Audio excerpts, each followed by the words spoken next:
है ना, उसने अपने पिता को कैद करा, कितना देखिए अत्याचारी था, कितना मतलब क्रूर था। काशी के अंदर जो मंदिर को तोड़ा गया था, केशव टेम्पल मथुरा, उसने आपको उदयपुर के अंदर टेम्पल को तोड़वाया। उसने खाली मंदिर नहीं तोड़ा था, उसकी मूर्तियों को निकाल के मस्जिद की सीढ़ियों में लगा दिया था। जो आवाम था उसने प्रेशराइज किया कहीं ना कहीं औरंगजेब को। इंडिया के अंदर 2 रूलर ऐसे हुए हैं जिनकी डायनेस्टी सबसे बड़ी रही। एक रही है किंग अशोक की और सेकंड नंबर पर रही है आपकी औरंगजेब। इस्लाम के अंदर दारू मना है। बाबर जो आए थे वो भी दारू पीते थे। बहुत बड़े स्तर पर कन्वर्जन होते थे उस वक्त। सच बात बताएं आपको, वो लोअर कास्ट से हुआ। अगर इसका प्रमाण बताऊँ आपको, प्रमाण चाहिए आपको, मैं जो कह रहा हूँ उसका प्रमाण। And I challenge no one can deny it. अगर तलवार की नोक पे करना होता तो पूरा हिंदुस्तान कन्वर्ट हो गया होता। हिंदू महिलाओं को लेकर औरंगजेब का क्या रवैया रहता था? उसकी 2 गर्लफ्रेंड जो थी वो हिंदू थी। औरंगजेब की कब्र को लेकर बवाल चल रहा है। कोई एक मकान ढाने से, कोई कब्र ढाने से, कोई महल ढाने से हिस्ट्री खत्म हो जाएगी। आजकल एक मूवी चल रही है छावा, औरंगजेब के जो अत्याचार हैं उनको दिखाया जा रहा है।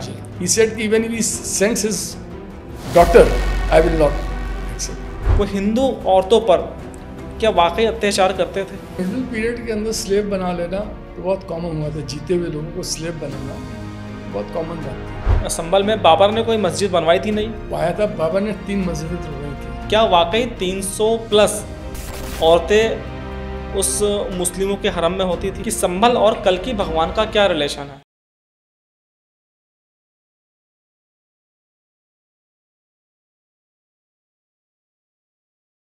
नमस्कार, मैं हूं अनुराग चड्ढा। अनकट विद अनुराग में आपका एक बार फिर से स्वागत है। दोस्तों, आज बात करते हैं इतिहास की। इतिहास में जो भी गलतियां हुई हैं उनसे हम लोग सबक ले सकें, या इतिहास की जो अच्छी बातें हैं उनको हम अपने जीवन में सहेज कर रख सकें। शायद इसी वजह से हम लोगों का इंटरेस्ट हिस्ट्री में ज़्यादा रहता है। लेकिन दोस्तों, आजकल बॉलीवुड और नेताओं ने हिस्ट्री को लेकर ज़बरदस्त बवाल मचा रखा है। बॉलीवुड और नेता ये दिखाने की कोशिश करते हैं रुपहले पर्दे और राजनीतिक पर्दे की तरफ से कि हिंदुओं पर मुगलों ने बहुत ज़्यादा अत्याचार किया। इसके अलावा बहुत सारे मुगल शासक ऐसे थे जिन्होंने हिंदुओं के मंदिरों को तोड़ा। इन सब बातों पर हमारे साथ एक मशहूर इतिहासकार रवि भट्ट जी हैं, उनसे हम बात करेंगे। सर, बहुत बहुत स्वागत है आपका मेरे शो अनकट विद अनुराग में। वैसे सर, मेरी हिस्ट्री तो बहुत कमज़ोर रही है और आपको पता ही है आजकल ज़्यादा लोग पढ़ते लिखते हैं नहीं, बस अपने काम भर की चीज़ें गूगल से निकाल लेते हैं। तो वही हाल कुछ मेरा भी है। तो यू आर बीइंग मॉडेस्ट। तो सर, जब बात इतिहास की हो रही है, आजकल आपने भी नोटिस किया होगा कि पिछले काफ़ी दिनों से जो हमारे पॉलिटिशियंस हैं इतिहास का बहुत सहारा ले रहे हैं और औरंगजेब आजकल बहुत ज़्यादा ट्रेंड में है। तो सबसे पहले सर, औरंगजेब के मुद्दे पर ही हम लोग बात करते हैं। ठीक। औरंगजेब के बारे में कहा जाता है कि वो हिंदुओं का सबसे बड़ा जानी दुश्मन था। सबसे पहले इसका आपसे जवाब मैं चाहूँगा। देखिए, 2 बातें। इतिहास, पहली बात मैं इतिहास के बारे में बात करूँगा।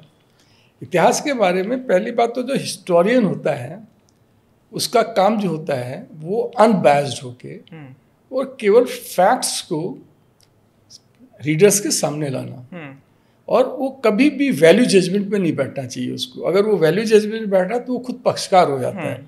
जब वो पक्षकार हो जाता है तो मैं बहुत लेमन लैंग्वेज बता रहा हूँ आपके दर्शकों को। जैसे सास बहू का झगड़ा होता है ना, जी। तो झगड़े की डेट टाइम एक ही होगा। वो सास भी अपने फ्रेंड्स को वही बताएगी और बहू भी वही बताएगी, पर वो बताने का अंदाज इस ढंग से हो जाएगा कि जब सास अपनी बहू के बारे में बताएगी तो लगेगा सबसे बड़ी जो है खराब औरत वही है, और जब बहू बताएगी सबसे बड़ी खराब वो है, और दोनों टाइम और डेट सेम बताएंगे। ये इतिहास के साथ होता है। अगर इतिहास में कोई भी पक्षधर बन जाता है तो मैं यहाँ पर आपको केवल इतना बताना चाहूँगा कि इंडिया के अंदर हिस्ट्री राइटिंग का ट्रेडिशन नहीं था। ये बहुत दुर्भाग्य की बात है। इंडिया के अंदर इंडियन सिविलाइजेशन बहुत ही डेवलप सिविलाइजेशन थी, जिसको हम सब लोग जानते हैं। इंडियन सिविलाइजेशन दुनिया की जो 2-3 सबसे ज़्यादा कहना चाहिए उन्नत संस्कृतियाँ थी, उनमें से एक थी। लेकिन एक खाली इसमें एक कमी थी, वहाँ पर हिस्ट्री लिखने की ट्रेडिशन थी जो कि वेस्ट चाहिए, बेसिकली ग्रीक्स चाहिए। तो इसकी वजह से क्या हुआ कि यहाँ पर जो हिस्ट्री की बुक जो हमको हिस्ट्री मिली है वो उन लोगों से मिली है ज़्यादातर जो कि इंडियंस थे ही नहीं। जैसे चाइनीज ट्रैवलर्स हुआ करते थे, हुएनसांग हुए, ये लोग हैं, अब उनको कोट करते हैं, इंडियन हिस्ट्री कोट करते हैं। जो एक आदमी एक ट्रैवलर आया, उसने एक ट्रैवलॉग दिया, लिख के चला गया, उसने जो ओपिनियन दे दी, उसको हम फाइनल मानने के लिए मजबूर हो जाते हैं, जगह जगह करते नहीं थे। इसी ढंग से उसके बाद में जो आपके ये पीरियड आया, इसके बाद में आपके जो मुस्लिम इन्वेडर्स आए, उनके साथ जो हिस्टोरियंस आए, अब इब्न बतूता आया मोरक्कन 14th सेंचुरी के अंदर, उसने जो कहा हमने उसकी बात मान ली।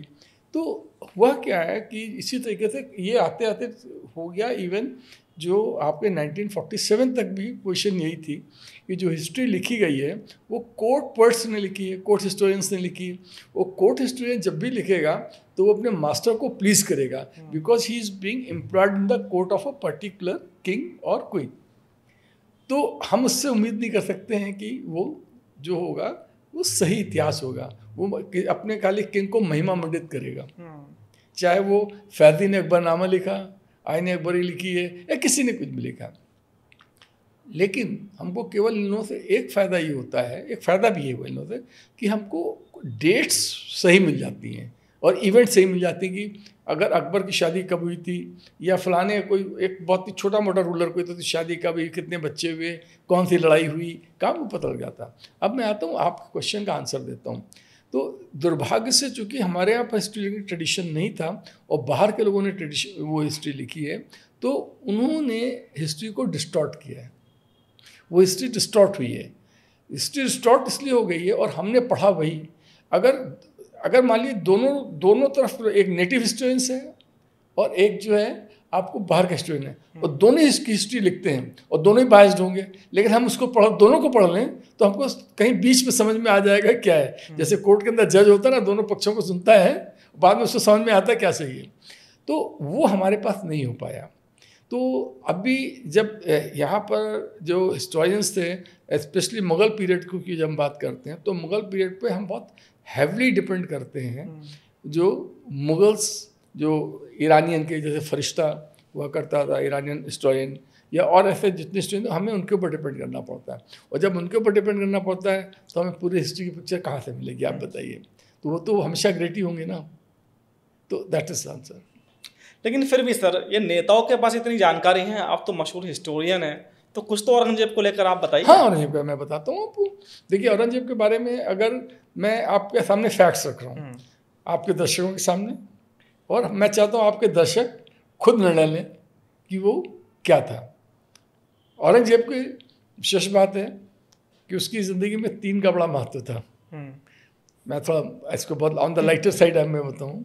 वो 3 तारीख को पैदा हुआ था, 3 नवंबर को पैदा हुआ था 1618 के अंदर, और उसकी डेथ भी जो हुई थी तो 3 मार्च 1707 में हुई थी। 3 हुई ना, और 3 ही उसके बारे में ओपिनियन भी हैं। एक ओपिनियन है कि बहुत बढ़िया आदमी था, एक था कि हिंदुओं को बहुत अत्याचारी था, और एक तीसरी ओपिनियन कहीं इन बिटवीन है, इसके बीच में आती है। औरंगजेब के बारे में जानने के पहले आपको थोड़ा सा मिडवल जो रूलर्स होते थे उनके माइंडसेट पे जाना पड़ेगा। मिडवल पीरियड के अंदर जो भी राजशाही थी उसके अंदर कोई डेमोक्रेसी तो नहीं वोट डाल के आएगा। जिसके पास पावर है, ब्रूटल पावर, वो गद्दी पे बैठेगा। और ब्रूटल पावर जो होती है उसके सामने कोई लॉजिक नहीं होता, कोई ह्यूमैनिटेरियन ग्राउंड नहीं होता उसके पास। उसको किसी रंग से भी सत्ता पानी है। हिंदुओं में भी हुआ, मुस्लिम्स में भी हुआ, और कंट्रीज़ में भी ऐसे हुआ है कि उन्होंने अपने भाई को मार दिया, अपने फादर को मार दिया, उसके बाद के गद्दी पर बैठ गए। तो वहाँ किसी के सामने वो उत्तरदायी नहीं होते थे। आज जैसे ना जेनेवा कन्वेंशन है कि अगर एक आदमी ने दूसरे आदमी को कैप्चर भी कर लिया है तो उसको टॉर्चर नहीं कर सकता, जेनेवा कन्वेंशन है, या ह्यूमन राइट्स है। तब ऐसा तो कुछ होता नहीं था। तो उनको उस समय औरंगजेब को देखिए, औरंगजेब ने भी अपनी गद्दी बचाने के लिए, जैसे बाकी रूलर्स होते उसने भी करा, उसने सारे वो हथकंडे अपनाए जो कि सत्ता में बने रहने के लिए होता है। जैसा कि मेरे ख्याल से 7th स्टैंडर्ड के बच्चे को मालूम है कि उसने अपने भाइयों को मारा, है ना, उसने अपने पिता को कैद करा, दाराशिकों को किस ढंग से मारा। अब वो दाराशिकों की कहानी जब लोग सुनाते हैं तो वो बताते हैं कितना देखिए अत्याचारी था, कितना मतलब क्रूर था, कि पहले भाई को हाथी पे बैठाल के हथनी पे बैठाल के घुमाया पूरे दिल्ली में, उसके बाद नेक्स्ट उसको मार के उसकी लाश को कहना चाहिए फिर से घुमाया, गलियों में घुमाया गया, दिल्ली गलियों में घुमाया गया। द आइडिया, आप उसको क्रूरल भी कह सकते हैं, उसका एक आइडिया ये भी था to terrorise people. Look here, जब मैं अपने भाई को ये कर सकता हूँ जिसने मेरे से रिवोल्ट करा, तो कोई हिम्मत ना करे, जैसे माफिया लोग करते हैं ना कि एक को मार दिया तो बाकी टेरराइज हो जाए, तो that was again idea and probably that was one of the tools of ruling to terrorise your colleagues, to terrorize the people you suspect they can revolt against you. तो उसने भी वही बातें करी। उसके बाद में उसने अब इस प्रोसेस के अंदर उसने अच्छे काम भी करे और बुरे काम भी करे। बुरे काम पहले मैं आपको गिनाता हूँ। बुरे काम में एक किताब है, वो मासरा आलमगिरी, उसको मुस्ताद खान ने लिखा हुआ है, और जो उसके कॉन्टेम्प्रेरी था औरंगजेब के, पर औरंगजेब के बाद में उसने लिखा है उसने। तो और वो पहली बात, सबसे अच्छी बात जो है कि वो नॉट अ कोर्ट, कोई कोर्ट के अंदर उसके काम नहीं करता था, तो हम उम्मीद कर सकते हैं काफ़ी कुछ उसने इंडिपेंडेंट लिखा होगा। ठीक है, उसने इस बात को लिखा है कि जो आपको 1669 के अंदर जो आपका काशी के अंदर जो मंदिर को तोड़ा गया था, तो उसके इंस्ट्रक्शन पे तोड़ा गया था, उसने फरमान इशू करा था, और उसका एक one of the reason was there, क्योंकि मंदिर तो था ही, साथ में वहाँ पर पाठशाला थी जिसके अंदर की धार्मिक वो दी जाती थी, और इसको लगता था कि वो धार्मिक दी जा रही तो कहीं जैसे इस्लामिक एक्सट्रीमिस्ट हो जाते हैं तो हिंदू एक्सट्रीमिस्ट हो जाए। That was also one of the reason उसको तुड़वाया। उसके बाद आप आइए 1670 के अंदर केशव टेम्पल मथुरा, उसने उसको तोड़ा।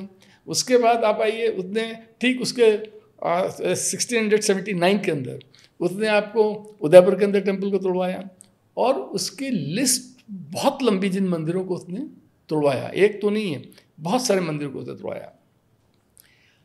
उसने सबसे बड़ी बात तो देखिए 1625 के अंदर, आप तो दिल्ली में रहते हैं, गुरु तेग बहादुर को उसका उसने सर कटवाया, उनके साथियों को कितने रंग से टॉर्चर के मारा, और उसके ठीक 4 साल बाद 1679 के अंदर जजिया टैक्स लगा दिया। ये बहुत बेसिक चीज़ सब लोग जानते हैं। सवाल इस बात का है कि उसने ये तो करा ही, हम अगर हम खाली इतनी उसकी पिक्चर हम देख रहे हैं तो हमको सबको लगेगा बहुत क्रूर था वो, ठीक है। अब हम दूसरा पक्ष आप देखिए, से उसने उसके टाइम पे इंडिया की जीडीपी, पूरी दुनिया की जो जीडीपी थी उसका 21 से 23% था। यहाँ का मैन्युफैक्चरिंग हब और यहाँ की इकोनॉमी, क्वीन डायनेस्टी चाइना जो थी उस समय टॉप पे थी, उससे भी आगे बढ़ गई थी। Number 1, maximum number of Hindus they were employed in the court of Aurangzeb. अच्छा, मैक्सिमम नंबर ऑफ हिंदूज। उसका जो ट्रेजरी का हेड था ही वो था हिंदू, छोटे लेवल पे नहीं, बड़े लेवल पे उसके ऊपर करता था। अब तीसरा ये, औरंगजेब ने न जाने के इतने मंदिर थे, इतने गुरुद्वारे थे, जैन टेम्पल थे, उसने उनको डोनेशन दिया। एग्जाम्पल आपको देता हूँ, अभी कुछ दिन पहले तक कामाख्या देव बाहर एक शिलालेख लिखा रहता था, अभी हटा दिया गया। उसके अंदर है कि उसने उसकी मेंटेनेंस के लिए कितना डोनेशन दिया वहाँ आसाम में। यहाँ पाइए, उसके बाद में उज्जैन के महाकालेश्वर मंदिर, उसको डोनेशन दिया, ये तो कोई डिनाई नहीं कर सकता है। देहरादून का गुरुद्वारा है, उसके लिए उसने डोनेशन दिया, कोई इसको डिनाई नहीं कर सकता है। और ऐसे तमाम हैं जहाँ पर उसने डोनेट किया। एक शख्स, उनका नाम मैं चाहता हूँ मैं दर्शक याद रखें, वह हैं विशंबरनाथ पांडे। विशंबरनाथ पांडे जो थे, ये कोई छोटे मोटे आदमी नहीं थे। ये वो था, उड़ीसा के गवर्नर थे, एमपी रह चुके थे, और उन्होंने यहाँ पर आपको प्रयागराज में मेयर भी थे, प्रयाग में, और वहाँ पर एक बार सोमेश्वर राय मंदिर था संगम पे, बस उसको लेके बलवा कट गया। तो जब वो कटा तो वहाँ के पुरोहित लोगों ने ला के दिखाया कि औरंगजेब ने हमको इसकी मेंटेनेंस के लिए पैसा दान दिया था, और ये बात उन्होंने फिर इसके ऊपर काम किया। शेरनाथ पांडे ने, उनको एक मिला ना, हम तो आप लोग तो जर्नलिस्ट हैं, आपको जरा चीज मिलती फिर आपसे खोदना शुरू करते हैं। तो उसने कहा, तो देवर he has put a word around that people who know about this kind temple they should come forward with the proof. तो there was a list of very long list of the temples जिसको उसने donation भी दिया था, औरंगजेब ने दिया था। तो अब सवाल इस बात का कि हमको जो देखना होगा, जो ये देखना होगा उसके कि औरंगजेब आप किस पर्सपेक्टिव से देख रहे हैं। तो ओपिनियन एक फॉर्म करना किसी एक्ट पे बहुत मुश्किल है। मेरे ख्याल से उसकी मजबूरी थी, जो I don't know, it's not my opinion, this is my analysis, कि whatever he has done to remain in power. उसके लिए उसको जो भी वो एथिकल नहीं था, वो जो भी था कि कैसे मेरे को पावर में रहना है, उसके लिए चाहे साम दाम दंड भेद जैसे कहते हैं ना, वो उसने अप्लाई करा। लेकिन रवि सर, आपने दो बातें कही भाई। ये भी फैक्ट है कि काशी विश्वनाथ मंदिर को औरंगजेब के कहने पर तोड़वाया बिल्कुल गया, और मथुरा में बाकी बिहारी के मंदिर को तोड़वाया गया। उसके बावजूद वो मंदिरों को डोनेट भी करता था। तो ये उसका दोहरा चरित्र क्या था, ये कभी समझ पाए आप इस चीज को लेकर? ऐसा बहुत अच्छी तरीके से इसको समझने में कोई, it's not a rocket science, बहुत आसान चीज समझना। देखिए, औरंगजेब ने वही किया जिसको अंग्रेजों ने भी किया। वो इस मामले में उसको आप चतुर कहिए, he did good for himself, अपने लिए। हम ये नहीं कह रहे कि दुनिया के लिए अच्छा कर रहा है, तो जैसे चोर भी अपने लिए अच्छा करता है ना, कमा के लाता डकैती डरता है। तो ये क्या है कि अगर आपको अपने एनिमी जो आपके हैं उनको आपको जड़ मूल से नष्ट करना है, तो पहला काम आप करिए, उसको जान से भले मत मारिए, उसको डिमोलाइज कर दीजिए, उसको मेंटल कंडीशनिंग कर दीजिए, तुम इडियट हो, तुम्हें कुछ नहीं आता है। अगर वो एक बार कन्विंस हो गया उसको कुछ नहीं आता है, तो आप कैसे कन्विंस करोगे? उसके कल्चरल रूट्स को काट दोगे, उसकी आस्था जो है ना काट दोगे। ईश्वर क्या है, ईश्वर है कि नहीं है तो एक डिबेटेबल इशू है, पर ईश्वर का की कल्पना से सबसे बड़ा फायदा ये होता है जब हमको चारों तरफ से हम हताश होते हैं कि हमें कहीं से कुछ नहीं मिल रहा है, उस समय हमें एक शक्ति मिलती है और अक्सर उस शक्ति के बहाने हम फिर से उबर आते हैं। We come out of any crisis generally होता है। और अगर इसीलिए आप देखिए आर्मी के अंदर भी जो होती है, हर एक की एक आर्मी जितनी रेजिमेंट्स होती हैं उनकी एक वॉर क्राई होती है कि लास्ट में जब हैंड टू हैंड लड़ रहे होते हैं तो मतलब बिल्कुल ही, तो उस समय जय दुर्गा या जो भी जिसका अपना वो करता है। तो द सेम होती है। अब अगर आप जिस ईश्वर के नाम पे लड़के अपनी जान देने तैयार होते हैं और उससे आपकी आस्था तोड़ दी जाए, उसने खाली मंदिर नहीं तोड़ा था, उसकी मूर्तियों को निकाल के मस्जिद की सीढ़ियों में लगा दिया था। अब आप जब उसके ऊपर सीढ़ी पे चढ़ के लोग तमाम हमारे आस्ते भगवान हमें बचाएंगे, हम जाते मंदिर में, उसकी मूर्ति आपकी सीढ़ियों में लगी हुई है और तमाम नमाजी जा रहा है, सुबह पैर कैसे करके जा रहा है, तो हमारी भगवान से आस्था खत्म होगी कि नहीं होगी? ये भगवान अपने नहीं बचा पाए। ठीक है, तो वो हमको हमारी कल्चरल रूट से तोड़ना चाहता था, हमको हमारी आस्था से तोड़ना चाहता था। ये उसका माइंडसेट गेम था, जिसकी वजह से उसने इसको बहुत सक्सेसफुली करा। तो जब उसको जहाँ से रेबेलियन की उम्मीद होती थी, तो उस समय कहना चाहिए वहाँ पर वो कहना ये मतलब ये हथकंडे अपनाता था। और जब कभी भी उसको इस बात की जरूरत होती है दिखाने के लिए, क्योंकि आप पूरी प्रजा को नाराज उस जमाने में नहीं कर सकते थे, जैसे आज भी नहीं कर सकते हो। उस जमाने में इतना नहीं, चाहे जितने बंदूक गोली हो, लेकिन अगर बांग्लादेश बन गया, पाकिस्तान से बांग्लादेश बनने केवल एक रीज़न था कि वहाँ की पब्लिक जो थी वो चाहती थी हमें हटना। इंडिया ने जो सपोर्ट किया तो कर ही था 1977 में, आप जानते हैं 71 में। तो अभी क्या है कि औरंगजेब ने जब भी मंदिरों को दान दिया, जब भी दिया, तो वो आउट ऑफ अपनी इमेज को बनाने के लिए, और अपनी इमेज उसने ये भी बनाई कि तुम गधे हो, और वही अंग्रेजों ने करा। आज क्या है, आज हम पर आप पैंट कमीज पहन के अक्सर बैठे रहते हैं, 99% पैंट कमीज पहन के बैठता है। हमें हमारे कल्चर रूट से काट दिया। हमको हमारी कोई अंग्रेज कभी ये नहीं कहता हैप्पी होली आके, वहाँ से मैसेज नहीं आएगा। हम कहते रहते हैं भाई आपको हैप्पी क्रिसमस कहते रहते हैं, हम टाई पहनते हैं ऐसे करके। हमें पता नहीं, अगर टाई भी उसने जोर से किसी अंग्रेज ने, अनपढ़ अंग्रेज ने घूर के देख लिया तो हम लोग कहीं गलत टाई तो नहीं पहन ली हमने। आप कल्चर रूट, हम कुर्ता पहने बैठे हैं, मैं कंफर्टेबल है यार। तो हमारी कल्चर रूट से काटना किसी को, ये हमेशा से जो होशियार रूलर रहे हैं उनका रहा है। अभी मैं आप वक्त लगेगा ना, मैं आपको इंडियन रूलर्स को भी गिरा देता कैसे हमारी कल्चर रूट से आपको काटा गया और हमारे सोशल सिस्टम में कैसे काटे। इसमें मेरा काम है काफ़ी। आपने एक बात बहुत अच्छी कही कि जनता का विरोध कोई भी राजा नहीं झेल सकता, भले ही वो कितना क्रूअल हो या कितना बड़ा राजा हो। जी। तो जहाँ पर औरंगजेब ने हिंदू मंदिरों को दान किया, तो कहीं ना कहीं जो वहाँ की हिंदू जनता थी, हिंदू आवाम था, उसने प्रेशराइज किया कहीं ना कहीं औरंगजेब को कि भाई हमारी आस्था से खिलवाड़ मत करो आप। तो फिर उसने इमेज बिल्डिंग करने के लिए उसने दान दिया, मतलब मजबूरी में दान दिया, हिंदुओं के दबाव में। क्या इस बात को कह सकते हैं? देखिए, इस बात में मैं अपनी राय नहीं दूंगा। उसे डैमेज कंट्रोल मोड में आप कहिए क्या ना, मेरे ख्याल से डैमेज कंट्रोल का मोड नहीं होता, एक ही शख्स होता है ना, उसके भी अलग अलग जो आदमी 25 साल की उम्र में जो होता है वो 50 में नहीं होता है, जो 50 में होता है 75 में नहीं होता है। तो आदमी के लाइफ के फेजेस में भी कैरेक्टर चेंज होते रहते हैं। मुझको लगता है कि उसको, चूंकि उसकी आर्मी जो थी दुनिया की सबसे बड़ी आर्मी अपने टाइम पे थी, और उसकी टेरिटरी जो थी, इंडिया के अंदर 2 रूलर ऐसे हुए हैं जिनकी डायनेस्टी सबसे बड़ी रही। एक रही है किंग अशोक की, और सेकंड नंबर पर रही है आपकी औरंगजेब की। तो उसके पास पावर बहुत थी, पावर बहुत बड़ी थी। तो मेरे ख्याल से प्रेशराइज कम हुआ है वो, लेकिन ऐसा वो कहना चाहिए कि एक मेजर होता है ना कि यार हर एक को शौक होता है मैं बड़ा अच्छा आदमी हूँ, देख लीजिए मेरे को, है ना।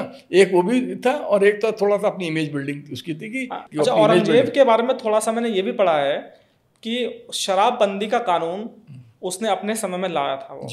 तो क्या वाकई सही बात है ये? हाँ, वो देखिए, वो बेसिकली उसकी जो अपब्रिंगिंग थी टोटली उसकी थी रिलीजियस थी, उसकी लॉजिकल नहीं थी। लॉजिकल एक होता है, एक सॉरी आइडलिस्ट नहीं थी। एक होता आइडलिस्ट, आइडलिस्ट आदमी रिलीजन थोड़ा देखता है, उसको लगता है आइडियल आदर्श होना चाहिए, करेगा वो। एक होता है रिलीजियस, तो रिलीजियस आइडलिज्म जो होता है वो तो हमेशा बेस्ड होता है, रिलीजियस आइडलिज्म, है ना। तो उसका भी वही था, वो जो होता जो इस्लाम के अंदर जो चीज़ मना थी। अब मज़े की बात आप देखें, इस्लाम के अंदर दारू मना है, दारू मजाक में कह रहा हूँ, मना है। लेकिन आपको बाबर जो आए थे वो भी दारू पीते थे, हैं, जितने तमाम थे सभी दारू पीते, करीब करीब सभी दारू पीते थे। पर वो दारू नहीं पीता था औरंगजेब। और म्यूजिक हराम है, he was against the music also. तो औरंगजेब के टाइम पे तो मतलब टोटली म्यूजिक के अगेंस्ट होता। तो वो इस्लाम धर्म से इतना ज़्यादा प्रभावित था कि इस्लाम का जो आइडियल था उसको वो फॉलो करता था। लेकिन इस्लाम धर्म का चलो वो फॉलो करता था, सब कुछ उसने कुरान के हिसाब से किया, लेकिन ये कहाँ तक सही था कि उसने हिंदुओं को मुस्लिम बनाने का काम किया? बहुत बड़े स्तर पर कन्वर्जन होते थे उस वक्त। देखिए, आप इस क्वेश्चन को हमसे अगर पूछेंगे, सच बात बताएं आपको, सच ही सुनने बैठे आप। कन्वर्जन क्यों होता है? आप एक बहुत जनरल बात आप देख लिए कभी भी। अब मैं आपसे कुछ ऐसी बातें करने जा रहा हूँ, आप चूँकि आप थोड़ा डिफरेंट आप में हैं तो शायद आपको मज़ा भी आएगा, और जनरली में शायद लोग सुनना पसंद नहीं करते हैं। बोलूँ? हाँ बिल्कुल बोलिए। कन्वर्जन जो इंडिया के अंदर हुआ है बेसिकली वो लोअर कास्ट से हुआ है। लोअर कास्ट से क्यों हुआ है? It was a social revolt. जिस आदमी को, हमारी जो वर्ण व्यवस्था है, उस वर्ण व्यवस्था के अंदर जिस आदमी को आप घर अपने कुएं से पानी नहीं लेने देते हैं, जिस आदमी की परछाई ऊपर नहीं पड़ने देते हैं, जिस आदमी को मंदिर में नहीं जाने देते हैं, जिस आदमी को आप घोड़े पे नहीं बैठने देते हैं, जिस आदमी को मूछें नहीं रखने देते हैं, जिस आदमी को टोपी नहीं पहनने देते हैं, जिसके साथ आप खाना नहीं खाते हैं, जिसके साथ पानी पीते हैं, वो आपको पसंद करेगा, वो आपको पसंद करेगा। कदम कदम पे आप उसको ह्यूमिलेट करता है। एक सेक्शन हायर कास्ट के लोगों ने अपने एकदम जो लोएस्ट कास्ट का था उसके ह्यूमिलेशन की लिमिट है। अगर आप उसमें पढ़ें किताब की दें, जो ह्यूमिलेटेड आदमी है, जिसको आपने साथ नहीं, इंसान नहीं मान रहे हैं, जानवर आपके घर में बंधेगा, वो आदमी आपके घर में नहीं आ सकता है, वो रिवोल्ट नहीं करेगा। उसको अगर मौका जरा सा भी मिले, कोई जरा सा पिचकार देगा, उसके साथ खड़ा हो जाएगा। यही हुआ।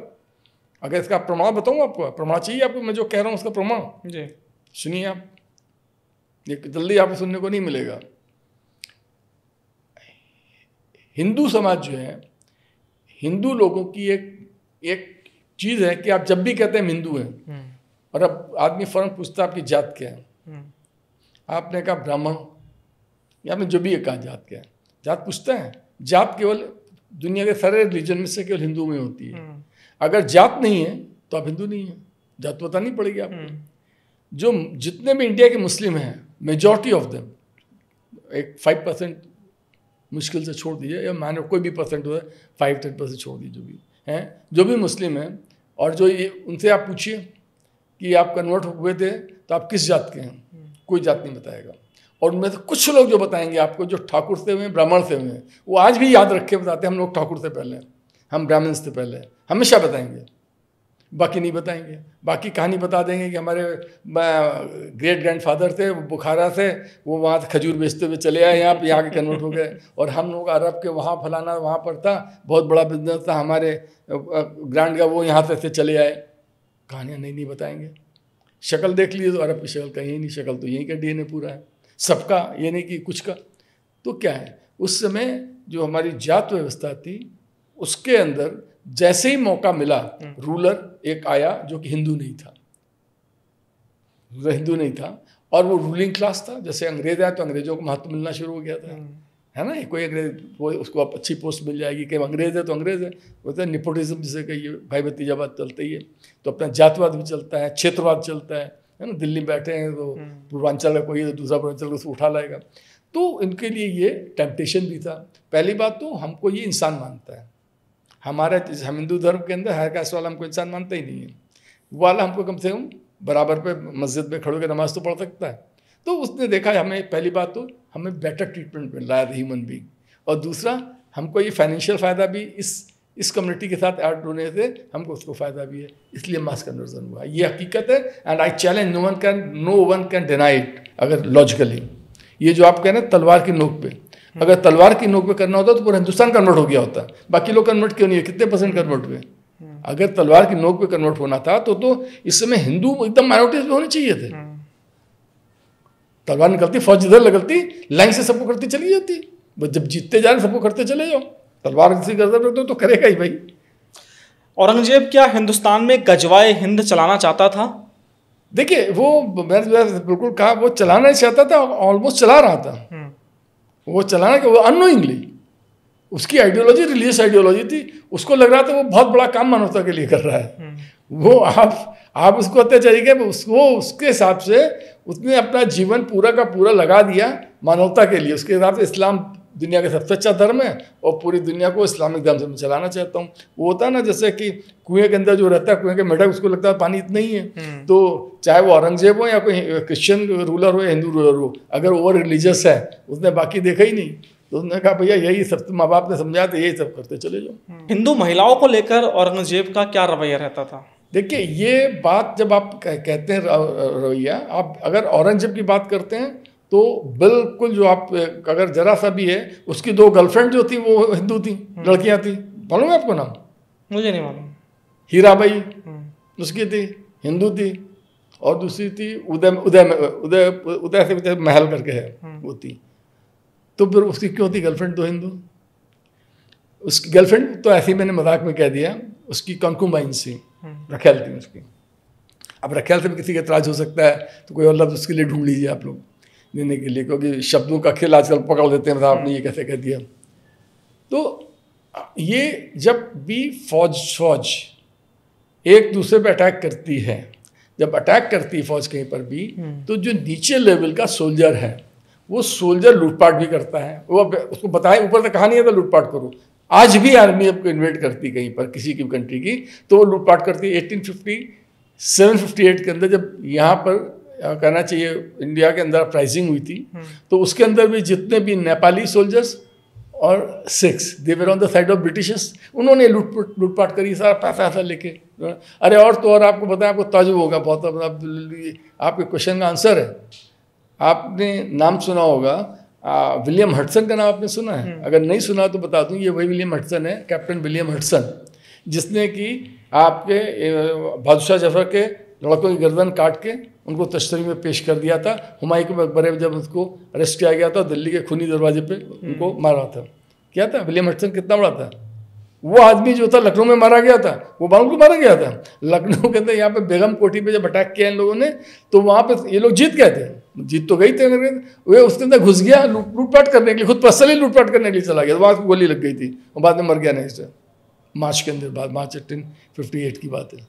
तो लूटपाट करना, और लूटपाट के साथ आप जैसे जानते हैं ह्यूमन स्वभाव है ये कि, और वो भी सोल्जर, उनके अंदर रिवेंज वाली बात भी होती है कि जब लड़ाई हो रही तो दूसरी तरफ का भी आपकी जान लेने के लिए बैठा हुआ है ना, तो जान लेने गोली चला रहा है उधर से, तो आपको भी मरना, तो दुश्मन तो नजर ही आता आपको, तो गुस्से में आप उसको नुकसान भी पहुंचाओगे। तो नुकसान पहुंचाने में एक ये भी था कि जस्ट तू औरतों को रेप कर दो, उनको बेइज्जत कर दो। तो ये बहुत कॉमन हमेशा से रहा है। औरंगजेब करता था ऐसा? नहीं, औरंगजेब करता था, इसको आप देखिए, इसको आप अब देखिए ये इंटरप्रिटेशन है। औरंगजेब की फौज ने जरूर किया होगा ऐसा एज्यूम करते हैं। नहीं, उसकी फौज ने किया तो इसका मतलब उसका भी इशारा ही होगा। अपवाद अगर सब कुछ वो इस्लाम के हिसाब से करता था तो इस्लाम में तो कभी नहीं सिखाया जाता कि आप किसी भी दूसरे मजहब की जो महिलाओं के साथ इस तरह का अत्याचार आप करो। किसी में नहीं होगा, किसी में नहीं होगा।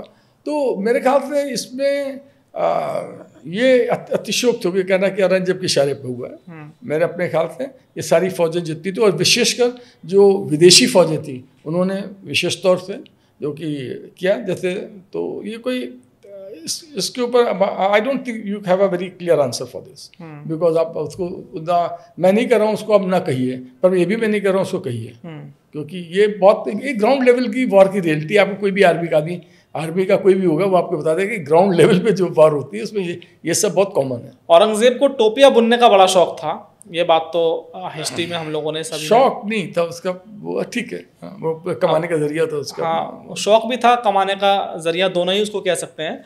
और उसने ये भी कहा था कि जब मैं मरूंगा तो मुझे शाही अंदाज में ना दफनाया जाए, जो मेरी टोपियां मैं बुनता हूँ उन्हें बेचकर मुझे बहुत ही साधारण कब्र में दफनाया जाए। देखिए ये जो बात है, मैंने क्या कहा, मैंने पहले भी आपसे कह रहा था कि औरंगजेब एक बहुत आइडियल ढंग से इस्लामिक आइडियलिज्म जो है उसको स्ट्रिक्ट फॉलोअर था, फिर चाहे वो व्यक्तिगत उसकी जीवन हो या उसका जो है पब्लिक परफॉर्मेंस हो, he has stuck to that. उसकी कब्र पर अंग्रेजों ने पत्थर लगाए थे, क्या अंग्रेज मैसेज देना चाहते थे? देखिए अंग्रेजों का मैसेज तो भाई बहुत क्लियर है। उसके अंदर अगेन कोई बहुत कॉम्प्लिकेटेड इशू नहीं है। जो काम इन्होंने करा, जो मुगल रूलर्स ने करा, इनको थोड़ा सा इस्तेमाल कम किया इन्होंने मजाक में कह रहा हूँ, तो बहुत ब्रूटल ढंग से करा। वही काम अंग्रेज़ों ने बहुत ही शातिर ढंग से करा। उन्होंने they knew it very well कि इनको डिवाइड एंड रूल रखो यहाँ पर, इनको डिवाइड एंड रूल नहीं रखोगे तो कुछ नहीं कर पाएंगे। तो उसके लिए सारे हथकंडे ये अपनाते रहे शुरू से लेके आखिर तक, और ये it was the part of that.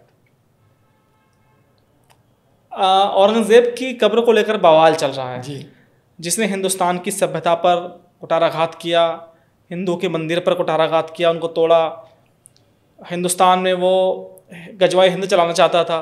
तो ऐसे व्यक्ति की कब्र को नष्ट किया जाए, ये सब बातें कही जा रही हैं। एज ए हिस्टोरियन आप क्या कहना चाहेंगे इस पर? आप हमको ये बताइए क्या हिस्ट्री को कोई एक मकान ढाने से, कोई कब्र ढाने से, कोई महल ढाने से क्या हिस्ट्री खत्म हो जाएगी? हिस्ट्री खत्म हो जाएगी? हिस्ट्री क्या आप रीराइट कर लेंगे या हिस्ट्री को आप कुछ करेक्ट कर देंगे? यहाँ पर मैं केवल एक बात इतना कहना चाहूँगा, जैसे कि ये कि अगर आपको ये लगता है आपके क्वेश्चन का आंसर और भी आगे शायद क्वेश्चन पूछे, उनका आंसर पहले मैं दे रहा हूँ। जो नाम है ना, शायद इसके बाद आप पूछेंगे नाम वाली बात पूछेंगे। देखिए कोई भी हिस्ट्री का या नॉन हिस्ट्री का अगर कोई भी सिंबल ऐसा है, एक टच स्टोन या कसौटी है, अगर वो समाज के लिए बुरा है उसे हटा दो, समाज के लिए अच्छा है उसको रख लो। तो आप इस कसौटी पे इस कसौटी को लेकर निकलिए, और कोई भी इशू जो आ रहा है टीवी के ऊपर कि कल ये हो गया, इसका नाम बदलना है, इसका ये करना है, कब हटाई जाए ना हटाई जाए, इसको टच करके आप देख लीजिए कि उसको हटाने से आज सबका फायदा है कि नुकसान है। एग्जाम्पल आपको दूँ इसका? दे दो एग्जाम्पल? जी बिल्कुल दे दीजिए। आप देखिए एग्जाम्पल, मान लीजिए किसी का नाम शैतान सिंह है। शैतान सिंह बॉर्डर पे एक मंदिर भी है, शायद आपको मालूम होगा, पर कोई अपने बच्चे का नाम शैतान सिंह तो रखता नहीं है, क्योंकि शैतान सिंह रखने से सुनने वाले और उसको खुद कोई गलत मैसेज है वो बनेगा वही। तो अच्छे अच्छे नाम रखे जाते हैं ना, कहते हैं। इसी ढंग से जो शहरों के नाम भी हैं, अगर उनका कोई ऐसा रिलेवेंस है जिससे कि गलत मैसेज जा रही है सोसाइटी को, तो उसको थोड़ा सा अंडर प्ले कर देना चाहिए, इसको थोड़ा सा अंडर प्ले कर देना चाहिए। ये आक्रांताओं के नाम पे कोई मान लीजिए शहर है, जैसे मान लीजिए जनरल में, जैसे आप काफ़ी देर से मेरे से कह रहे हैं और आप रिप्रेजेंट कर रहे हैं आम आदमी के सेंटिमेंट्स को, मैं बहुत क्लियर हूँ, गलत नहीं कह रहा हूँ। तो आप औरंगजेब को एज आक्रांता देख रहे हैं, और शायद आप जो देख रहे हैं वो सच देख रहे हैं, क्योंकि आम आदमी का सच, हिंदुस्तान का जो आम आदमी है उसका सच यही है ना। मैं कितना भी बैठ के यहाँ पे कुछ बात कर दूँ, पर वो उसके पास इतना टाइम नहीं है, उसको अपनी रोजी रोटी कमानी है और कमाए, उसके दिमाग में आक्रांता इन्होंने ऐसी तैसी कर दी मेरी हिंदुस्तान की, ठीक है। अब उसके नाम पे अगर कोई चीज़ बहुत आप उसको महिमा मंडित करेंगे, ग्लोरीफाई करेंगे, तो डिमोरलाइज होगा आज का आदमी। होगा कि नहीं होगा बताइए? बिल्कुल सही बात। तो नहीं होना चाहिए। टचस्टोन है मेरी बात वेरी क्लियर। जब भी किसी शहर के नाम पे को मैं लेने के लिए कोई मेरे को बात करते हैं के लिए आता तो मैं हमेशा ही कहता हूँ आप देख लिए, अगर उसका कोई नहीं है, मतलब उससे नुकसान नहीं हो रहा है, तो मत बदलो यार, वही रहने दो, क्या दिक्कत है। आजकल एक मूवी चल रही है छावा जी। तो पहला सवाल मेरा है कि आपने छावा मूवी देखी है अभी तक? नहीं देखी। अच्छा, अगर आपने मूवी नहीं देखी तो उस मूवी को लेकर बड़ा बवाल मच रहा है। जी। उसमें औरंगजेब के जो अत्याचार हैं उनको दिखाया जा रहा है। जी। इसके अलावा एक संभाजी नाम के एक योद्धा थे जो लड़के थे उनके, हाँ उनके जो शिवाजी के लड़के थे, तो उनकी वीरता के किस्से उसमें सुनाए गए हैं और उन्होंने 2-3 बार शिकस्त दी। हालांकि जो कुछ अंदरूनी हमारे दुश्मन होते हैं, जो घर के विभीषण होते हैं, उन्होंने उनकी वजह से वो युद्ध अंत में वो हार गए थे। तो उसमें दिखाया गया था कि उनकी आंखें निकाल ली, उनकी ज़ुबान काट ली। तो ये सब क्या फैक्ट हैं इतिहास में? देखिए, औरंगजेब पे सबसे ज़्यादा जो काम किया है किसी हिस्टोरियन ने, छोटा मोटा नहीं है, उनका नाम है sir Jadunath Sarkar. He is suppose to be the authority on Aurangzeb. ठीक है, बहुत लिखा उन्होंने तो, और उनकी किताब अगर आप पढ़ें तो उसके अंदर भी इसका जिक्र है। ये आपको खाली ये बताया गया कि उनकी आँख निकाल ली गई, उनका ये कर दिया गया, पर उससे वो कोट करते हैं, जो सरकार कोट करते हैं। तो उनसे कहा गया था कि देखिए, वो वॉर स्ट्रेटेजी होती है ना कि आपको ह्यूमिलेट करना है, तो भैया मेरा धर्म स्वीकार कर लो, आपका मंदिर हम तोड़ देंगे। ये हिंदू राजाओं ने भी किया है, मालूम आपको। कश्मीर के अंदर चलिए वो बात नहीं करेंगे, बात दूसरी तरफ फैल जाएगी। हिंदू राजा लोगों ने भी ये किया है, मंदिर तोड़ने वाली बात जो होती है।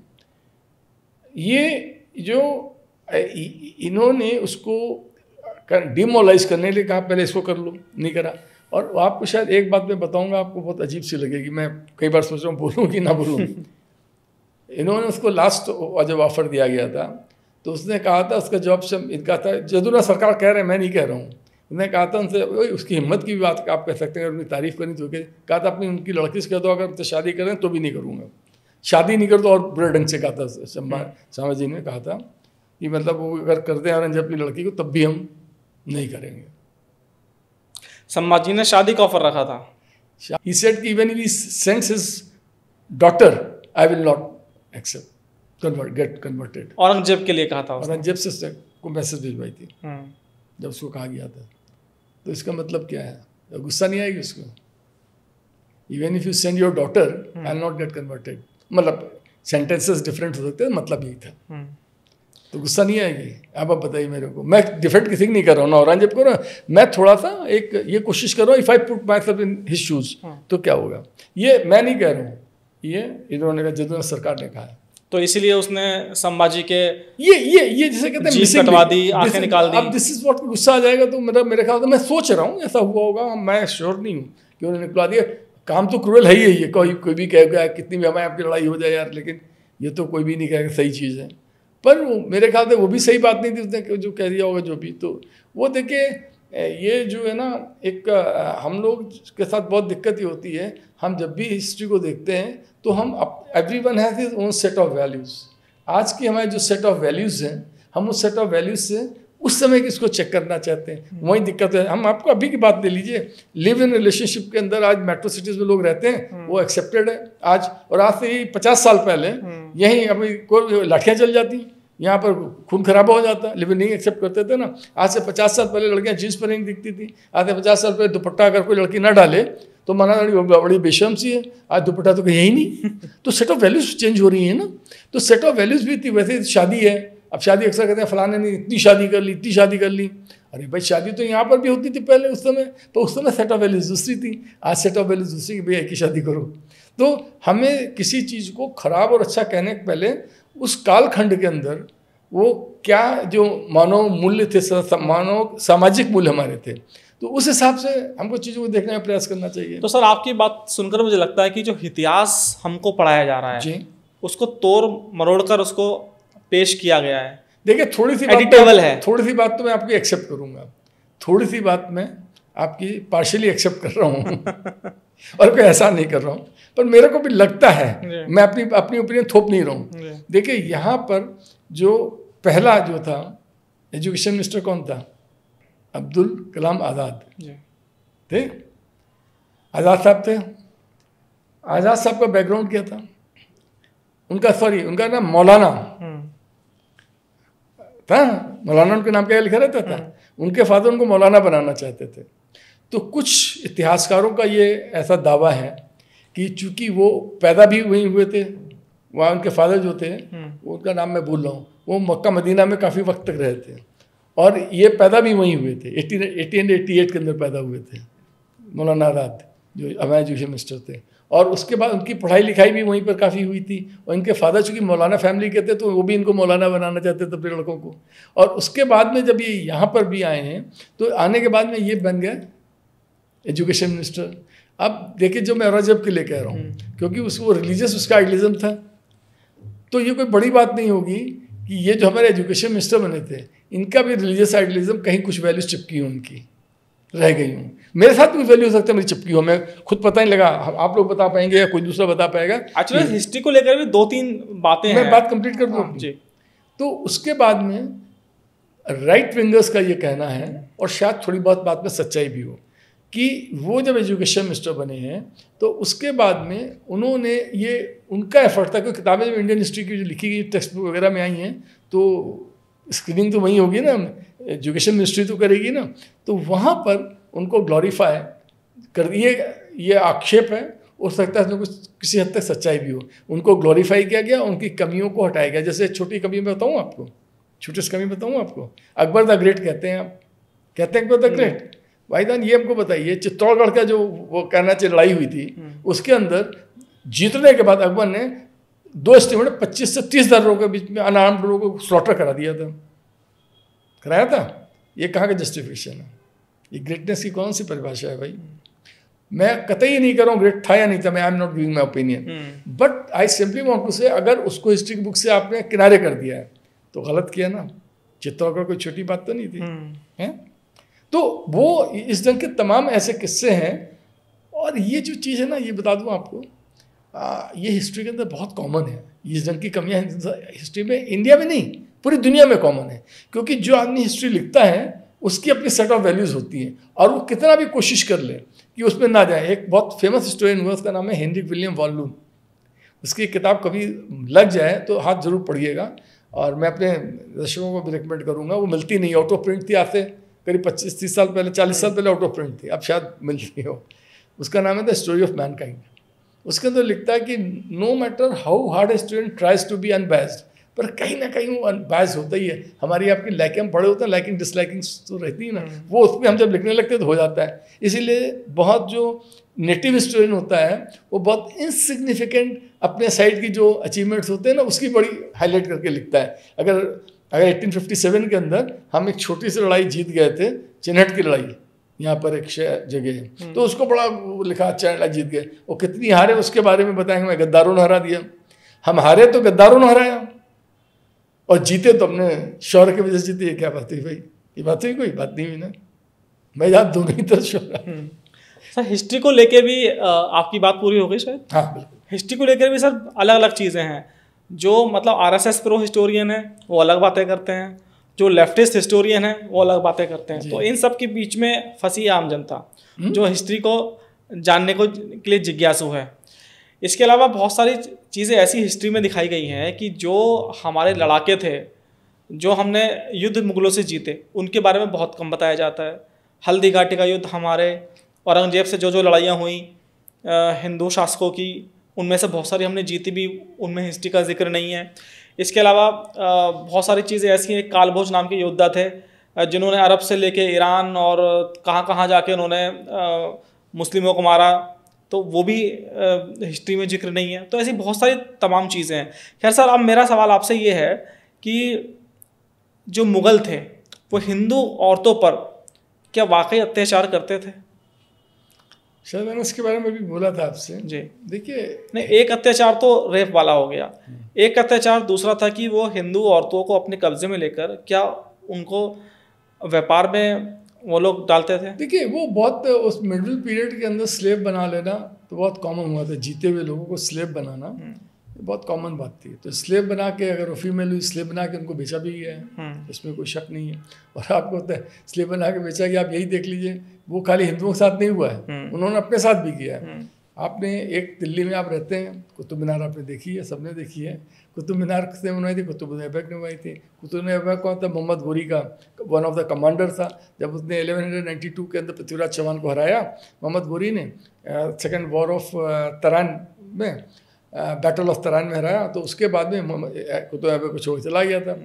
कुतुब ऐबक मालूम है, जब वो छोटा था बच्चा, he was sold as a slave in the market of Iran, है ना, ईरान के अंदर एक प्रोविंस है खुरासान। खुरासान में एक शहर है निशापुर। निशापुर आपको ऐसे नहीं समझ में आएगा, आपको आसानी हो जाएगी आइडेंटिफाई करने में। उमर खैम का नाम आपने सुना होगा, उमर खैम की रुबाइयाँ जो हरवंश बच्चन ने इसके ऊपर पूरा बजाई, वो वहीं का था, आपके निशापुर का था ये, आपके उमर खैम वहीं का, उसी मार्केट में एज अ स्लेब बेचा गया था। तो लोगों को जीतने के बाद स्लेब बना लेना और उनको बेच देना, फिर चाहे औरत हो या आदमी हो, ये मिडल पीरियड की एक वॉर प्रैक्टिस। हिंदू औरतों को अफगानिस्तान के बाजार, ईरान के बाजारों में बेचा जाता था, इस बात के भी हिस्ट्री में प्रमाण है सर? मैं अकाउंट्स में इसमें डिटेल्स में नहीं गया हूँ इसके बारे में, तो मेरी लेकिन अगर बेचा जा भी रहा होगा तो कोई बड़ी बात नहीं है। हाँ, क्या इसका जो प्रमाण है, जो गजनी की जो मीनार है उस पर उपलब्ध है क्या? मेरी नॉलेज नहीं है, नॉट टू माई नॉलेज। आजकल संभल को लेके बहुत माहौल गर्म है, तो संभल को लेके मैं आपसे बात करना चाहता हूँ कि क्या संभल में बाबर ने कोई मस्जिद बनवाई थी? नहीं, देखिए बाबर ने जब आया था, बाबर ने 3 मस्जिदें तोड़वाई थी, एक नहीं 3 मस्जिद तोड़वाई थी। एक उसने पानीपत की मस्जिद तोड़वाई थी, एक दुनिया जानती है अयोध्या में राम जन्मभूमि वाली तोड़वाई थी, बाबरी मस्जिद बाबर ने, संभल ने अपने, उसका एक था सिपाही सलार जिसे कह सकते हैं, कमांडर कहते हैं, आर्मी ऑफिसर था, उसका नाम था मियाँ हिंदू बेग। उससे उसने, और इस बात का जो एक आपको, अगर आप आज भी आप संभल की जो मस्जिद है उसके अंदर आप जाइए, उसके अंदर पर्शियन में लिखा हुआ एक शिलालेख लगा हुआ है। हमें आपको कोई प्रूव करना ही नहीं है, जब उन्होंने खुद ही लगा रखा है तो वो तो फैक्ट है। वो उसको तोड़वाया था और उस पर मस्जिद बनवाई, उनमें कोई शक नहीं। वो मस्जिद बाबर ने बनवाई, जब खुद ही लिखा बाबर ने तोड़वाई बनवाई ही, मतलब खुद थोड़ी ना, तो उसके नाम मैं बता रहा हूँ, उसने तोड़वाई थी, उसने बनवाई, तो पक्का, तो कोई there is no doubt about it. जब वो लिखा है यार, वो उसी के अंदर लिखा रखा पर्शियन में, तो क्या चाहिए। इसके अलावा अगर आप चाहें तो मैं आपको कोट कर सकता हूँ, तमाम scholar, Indian council of historical research का नाम सुना है, उसका जो हेड था, चेयरमैन, उसका नाम था आपका डॉक्टर ओम जी। उन्होंने इसको तारीख़ बाबरी का कोट करते हुए उन्होंने पेज नंबर भी दिया, शायद सीक्रेट को कर दिया है वो, उसके अंदर उन्होंने कोट किया है, उसमें लिखा हुआ यही बात कि इसको तोड़ो मंदिर तोड़वाया था, उसको बनवाया था। इसके बाद में आप हार्वर्ड ट्रेनिंग स्कॉलर हैं, हार्वर्ड ट्रेनिंग ने अपनी उसकी किताब है जिसके अंदर है कि patrons of Babur, patrons of Babur and under Babur, patrons of Babur and architecture of Mughal architecture, इस का एक नाम है, मतलब 19-20 करके बोल रहा हूँ, उसमें उसने मेंशन किया है, हार्वर्ड ट्रेनिंग ने किया है। और आप आइए, उसके बाद में आपको मिल जाएगा ये सब लोग जानते हैं उसका नाम, एसआई का फाउंडर जो था उसका कनिंग, जिसने एसआई को हिंदुस्तान में बनाया है, उसकी बुक है tour to Gorakhpur, tour to Doab and Gorakhpur करके ऐसे किताब का नाम, उसमें उसने मेंशन ये किया हुआ है। तो एसआई की रिपोर्ट जो आई थी उसके अंदर मेंशन, उसके पेज नंबर मैं भूल रहा हूँ, उसके अंदर एसआई जो उन्होंने उसके अंदर करा, तो कोई शक वहाँ पर तो कोई विवाद है ही नहीं, क्लियर कट है वहाँ पर। क्लियर, आप कोई ना पूछते भाई मैं बैठा हूँ, आप नहीं बैठे। पर्शियन में जो शिलालेख है उसमें क्या लिखा हुआ है, थोड़ा बताएंगे? यही लिखा है, मतलब मेरे को पर्शियन नहीं आती है, पर उसका ट्रांसलेशन यही लिखा है कि यहाँ पे तोड़ के बनाई गई है। अच्छा, मेरा वो लैंग्वेज कुछ भी हो सकती है, उसका मतलब यही निकलता है। संभल में जो नेजा का जो मेला लगता था जी, बहुत बड़ी पुरानी परंपरा थी, पृथ्वीराज चौहान की लड़ाई हुई थी उससे, सैयद सालार मसूद गाजी से हुई थी जी। तो अब उसके मेले पर रोक लगा दी गई है, और उसका इतिहास ये कि बड़ा क्रूर था वो, और उसने हिंदू पर अत्याचार किया था, और जिसने हिंदू पर अत्याचार किया उसके नाम पर मेला क्यों लगता है? क्या थोड़ा सा गौर करना चाहेंगे कि क्या वाकई वो अत्याचार क्या किस तरह का करता था? देखिए यहाँ पर आपने बहुत प्यारी बात कर रहे हैं इस समय। अच्छी बात इसलिए कर रहे हैं क्योंकि रिलेवेंट है सोसाइटी से। आप खाली एकेडमिक बात नहीं कर रहे हैं, आप वो बात कर रहे हैं कि सोसाइटी को फ़ायदा नुकसान, वही होना चाहिए असली बात। देखिए, मैं पहले भी आपसे एक बात कह रहा था बहुत अच्छे तरीके से कि हमें किसी भी चीज़ को इस ढंग से चेक करना चाहिए कि आज जो कुछ भी एक्टिविटी हो रही है, चाहे इतिहास से संबंधित हो, इतिहास संबंधित नहीं है, वो सबके लिए फ़ायदेमंद है कि नुकसानदायक है। अगर इमेज सैयद सलाम मसूद की इमेज है कि वो अत्याचारी था, बहुत ही उसने, जैसा कि आपने भी लैंग्वेज यूज़ करी है, जबकि मैं कहूँगा वो लैंग्वेज तभी हमेशा यूज़ होती थी। वो फ़ौज कहीं जाएगी तो भैया वही करेगी। फ़ौज किसी की जीतते हुए तमाम चली आ रही थी। वो उनका आइडिया एक तो था कि टेरराइज़ करना भी होता था कि आप किसी की औरतों को आपने कहना चाहिए मिसबिहेव कर दिया तो आदमी डरता ना भैया उनकी फ़ौज ना आ जाए। तो एक तो होता था उनका खुद का व्यक्तिगत स्वार्थ होता था कि they can use the woman, और एक ये भी होता है टेरराइज तो करिए ना आपको कि मतलब आदमी को हाथ पैर ढीले हो जाते हैं।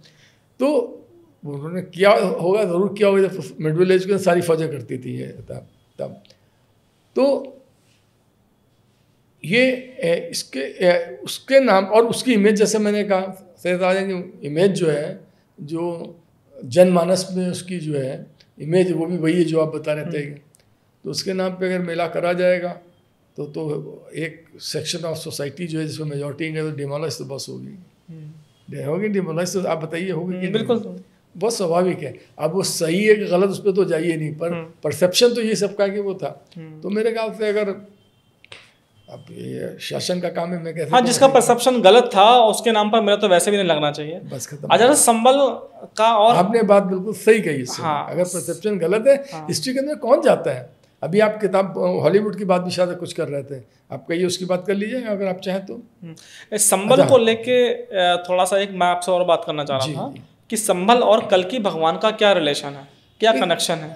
अब देखिए, वो ये मैथोलॉजी है, ये हिस्ट्री नहीं है। जो आप हमसे पूछ रहे हैं, I am historian, I am not a mythologist, पर वो जो बात है, लेकिन हम तब भी हम उसको इस विषय को इसलिए छुएंगे क्योंकि समाज के अंदर हिस्ट्री भी एक हिस्सा तो है ही है। वो मैथोलॉजी वो सही है गलत वो एक अलग बात है जो भी है। तो ये हिंदुओं की आस्था तो इस बात में ही है कि कल्कि का अवतार यहाँ होगा और कलयुग की समाप्ति यहाँ पर होगी। और ये जो संभल है, मैं आपको बता दूं, संभल के बारे में कम लोग जानते हैं। संभल बहुत इंपॉर्टेंट सेंटर हुआ करता था। ये आपको मालूम है, एक बार बाबर के ये कुछ समय के लिए कैपिटल भी रह चुकी है, ये आपको नहीं मालूम? नहीं मालूम। It was one of the, Babur के बहुत थोड़े दिन के लिए कैपिटल रह चुकी थी।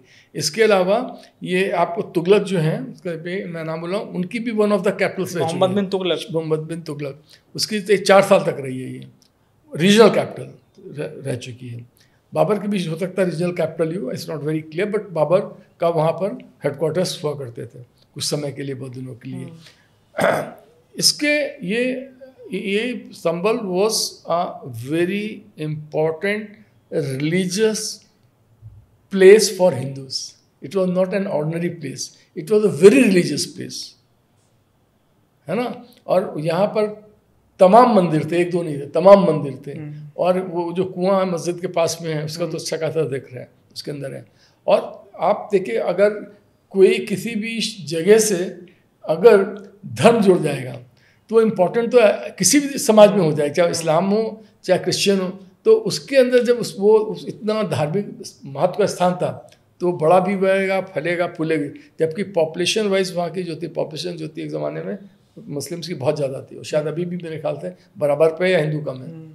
अच्छा रवि जी, जो मुगलों का हरम हुआ करता था जी, उस हरम की क्या सच्चाई थी? क्या वाकई 300 प्लस औरतें उस मुस्लिमों के हरम में होती थी? अब ये क्वेश्चन को आपने रीअरेंज करिए आप अपने। जब आप हमसे ये क्वेश्चन पूछे हैं तो आप किसके हरम की, मुगल हरम कोई कॉमन थोड़ी, ऐसा थोड़ा मुगल हरम हो गया उसका कोटा है कि भैया आपको 300 रखनी पड़ेंगी, हर आदमी 300 रख रहा है। वो तो जितने भी नवाब थे या मुस्लिम रूलर थे, हर एक की अपनी सहूलियत, हर एक की अपना रुझान, शौक, अपना एक व्यक्तित्व था। तो वो एक से लेके और हज़ारों तक में रखते थे। मैं आपको एग्जांपल दे देता हूँ। नवाब वाहिद अली शाह जो थे, तो अक्सर लोग मुझसे पूछते हैं कितनी बीवियाँ थी, कोई कहता 365 थी, ये थी। तो मैं कहता भाई आपको गिनती कम आती है। उनकी लास्ट काउंट उनका था 378 थी। ठीक है, तो अब उसमें भी होता अलग अलग वक्त में रहती कितनी हरम। तो हरम में अलग अलग, एक अभी सफदरजंग था उसकी केवल एक ही बीवी थी। हरम में कुछ और था नहीं, जिसके नाम पर दिल्ली के अंदर जो सफदरजंग एरिया है सफदरजंग एरिया है। वो मालूम कौन है? वो लखनऊ के जो सेकंड नवाब था उसके नाम पे बना है वो मकबरा जो सफदरजंग बना है वो लखनऊ के नवाब के नाम पे बना हुआ है।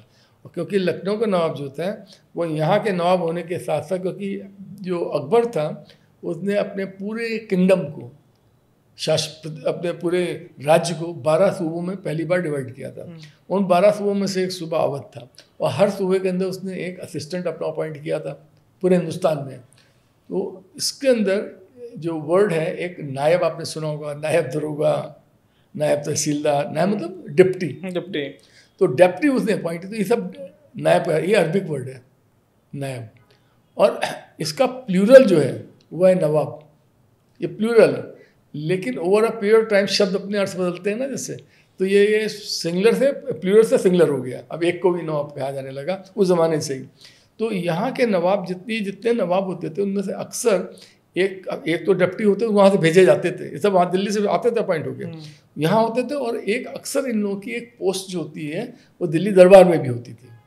तो यहाँ का जो ये था सफदरजंग, अवध का सेकंड नवाब जो था, वो यहाँ के नवाब होने के साथ साथ वहाँ पर मुग़ल दरबार में मोहम्मद शाह रंगीला के दरबार में वो मीर आतिश था। मीर आतिश मतलब चीफ ऑफ द आर्टिलरी था।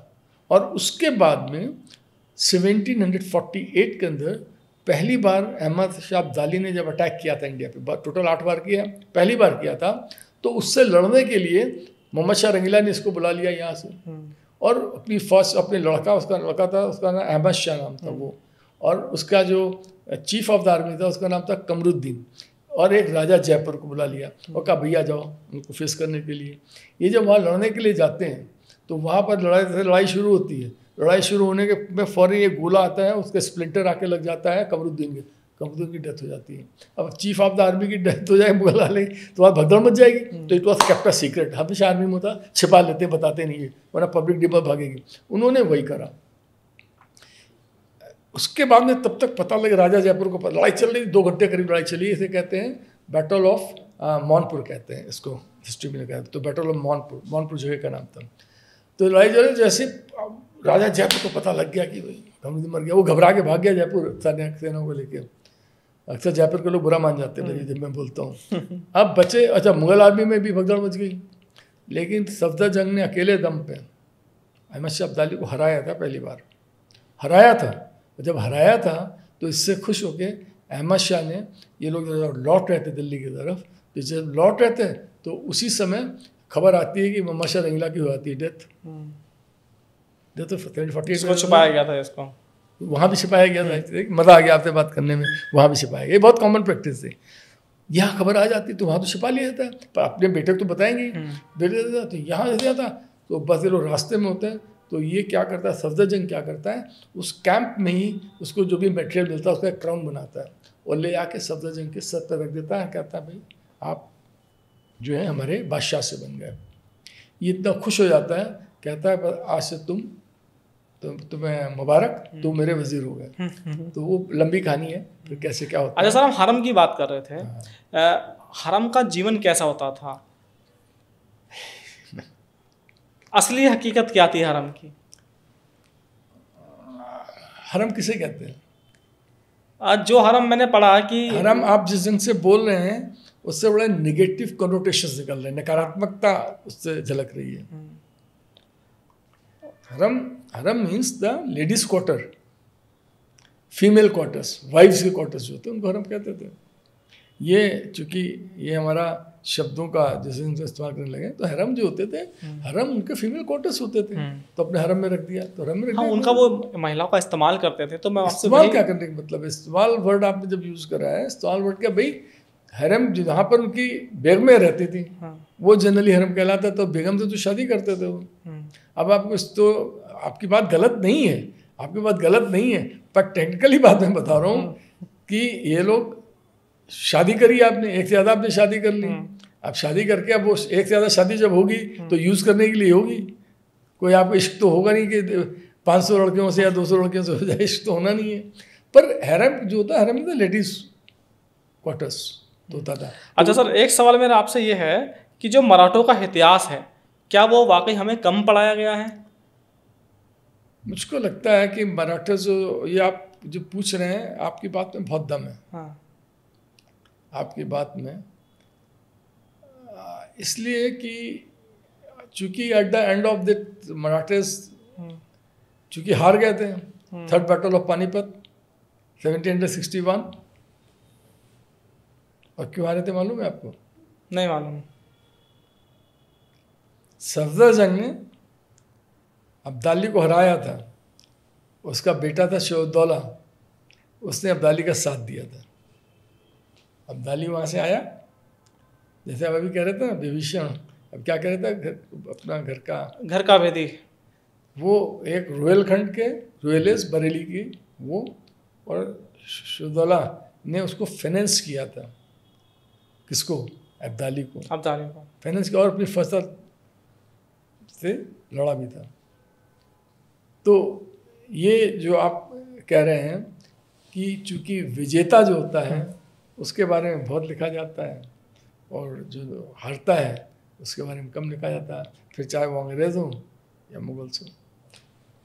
ये हिस्ट्री मराठास की रीराइट करनी चाहिए।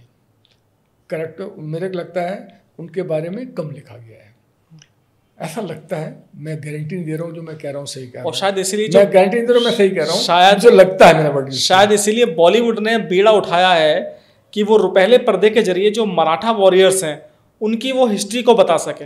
देखिए ये बात आप समझ लीजिए, ये जो फिल्म वाले कर रहे हैं ना, मैं उनको सलाम करता हूँ, उनकी क्रिएटिव भी करता हूँ, पैसा लगाते हैं, सब करते हैं, लेकिन वो व्यापारी हैं। वो पैसा लगाते हैं पैसा वापस लाने के लिए। इन्होंने हिस्ट्री को पता नहीं कितना फ़ायदा पहुँचाया, पर नुकसान बहुत पहुँचाया है इन्होंने। बॉलीवुड ने बहुत, क्योंकि इनका एम पैसा कमाना है, और पैसा वो कैसे कमा सकते हैं, जैसे मैं कहता रूलर होते थे मिडिवल पीरियड के, उनको भैया अपने शासन में बना रहना।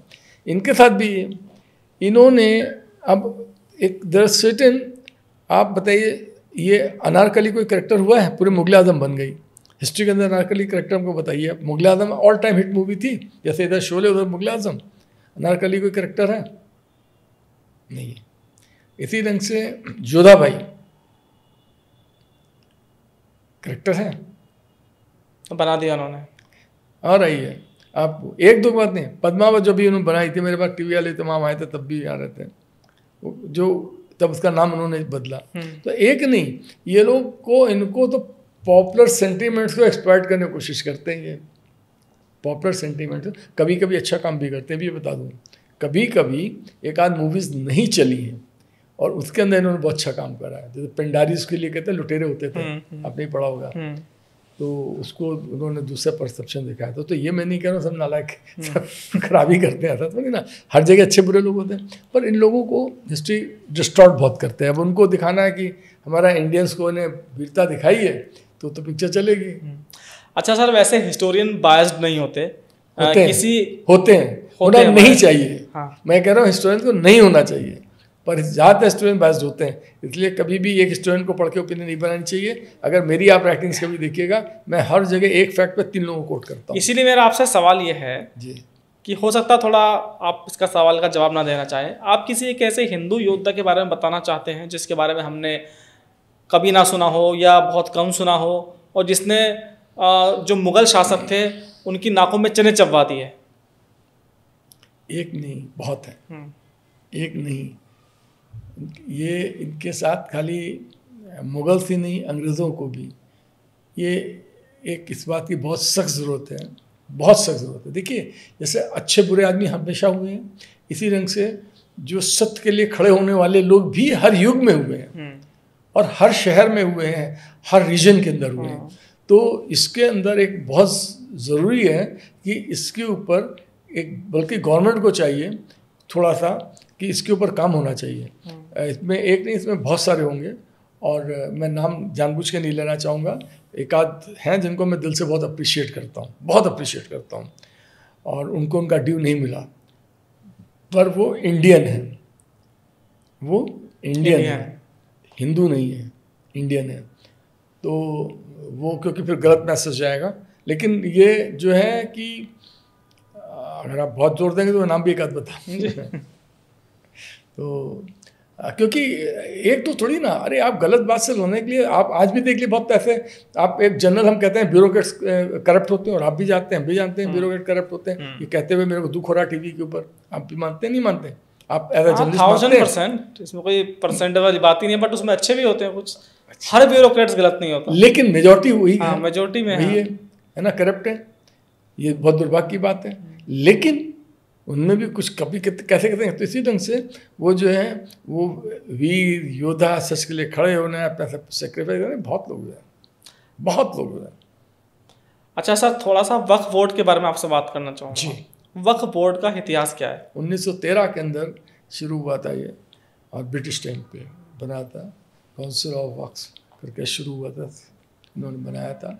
और वक्फ के अंदर कि जो है वही बेसिकली होता था, ये भी धार्मिक आधार पे बना था। जैसे कि आदमी की बड़ी इच्छा होती है कि जो सब कुछ कमाया और बाद में जाते वक्त भैया किसको दे जाए, तो उनको लगा कि धर्म के नाम पे ये चले, तो that is how the board was बना था। बाद में फिर स्टेट्स में बनने शुरू हो गए, पर जैसा कि हमेशा होता है, चाहे वो इसके अंदर करप्शन, जहाँ पर एक पीढ़ी दो पीढ़ी ख़त्म हुई, उसके मेंबर दूसरे शुरू हो गए।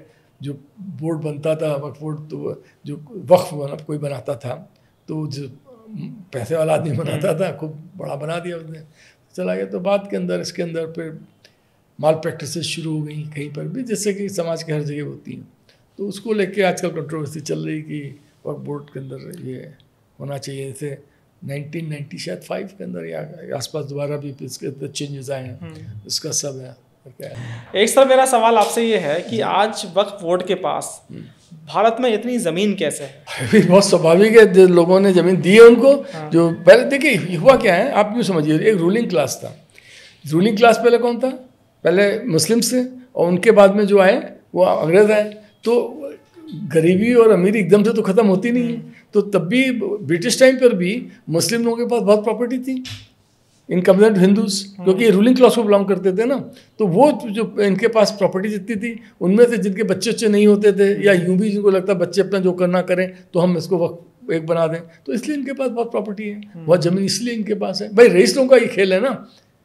आप कहें कि 5 स्टार के अंदर खाना इतना वेस्ट क्यों होता है? भाई बड़े लोगों का काम है यार, वही चीज़ है। अच्छा, क्या वक्फ बोर्ड से जो जुड़े लोग थे उन्होंने हिंदू धार्मिक स्थलों पर भी कब्जा करने की कोशिश की? नहीं, इसमें इस बात को आप ये इस बात को कोई एक जनरल आप स्टेटमेंट नहीं दे सकते। कहीं पर कुछ लोगों ने कर लिया होगा, कहीं पर नहीं किया होगा। ये हिंदू मुस्लिम का खेल नहीं है। हमारा वक्फ बोर्ड है, कोई किसी बोर्ड में गलत लोग हैं, बगल के अंदर कोई कमज़ोर हिंदू है, उसे कब्जा कर लिया।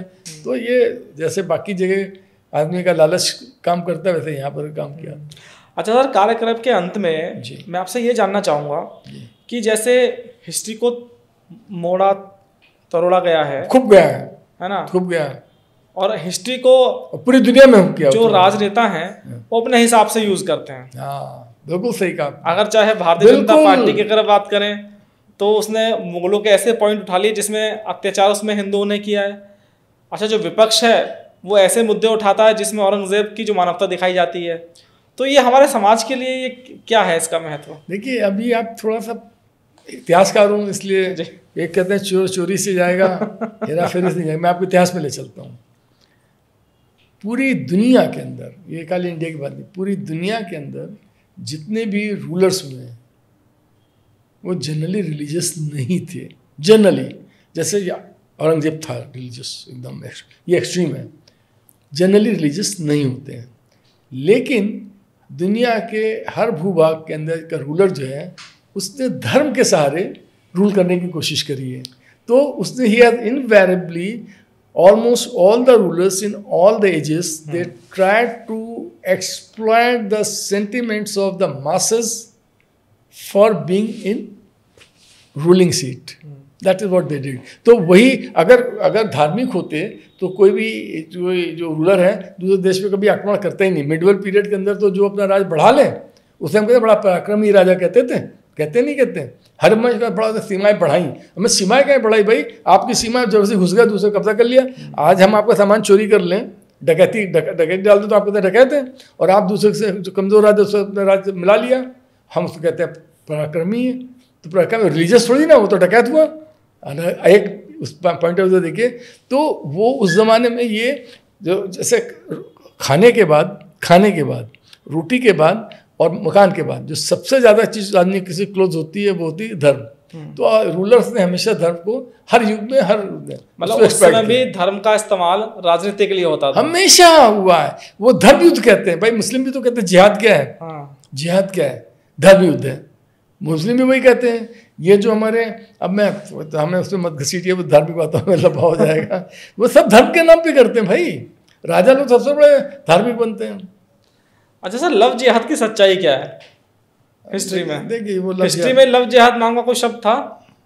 लव जिहाद क्या है? तो आप अपनी सहूलियत के हिसाब से हर युग में क्वाइन किए जाते रहे वर्ड्स।